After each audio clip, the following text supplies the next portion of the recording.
तब्बल 16 वर्षांनंतर देशात पुन्हा एकदा सर्वात मोठी प्रक्रिया सुरू होणार आहे, जनगणना 2027। यावेळी अनेक बदल, डिजिटल पद्धत आणि जातनिहाय माहितीची नोंद।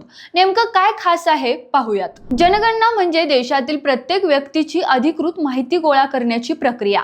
लोकसंख्या, शिक्षण, रोजगार, घरांची स्थिती यांसारख्या महत्त्वाच्या गोष्टींचा यात समावेश होतो। यावेळी जनगणना पूर्णपणे डिजिटल पद्धतीने होणार आहे। नागरिकांना स्वतःची माहिती ऑनलाईन भरण्याची सेल्फ इन्युमरेशन सुविधा दिली जाणार आहे।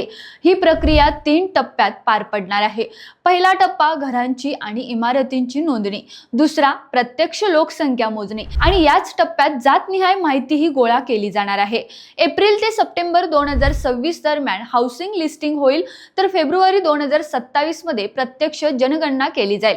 या जनगणनेतून मिळणाऱ्या आकडेवारीवरच देशातील योजना, विकास कामं आणि धोरणा ठरतात। म्हणूनच जनगणना ही फक्त सरकारी प्रक्रिया नाही, तर देशाच्या भविष्यासाठी तुमचा सहभागी तितकाच महत्त्वाचा आहे। रोकठोक महाराष्ट्राला सबस्क्राईब करा आणि बेल आयकॉनवर क्लिक करायला विसरू नका।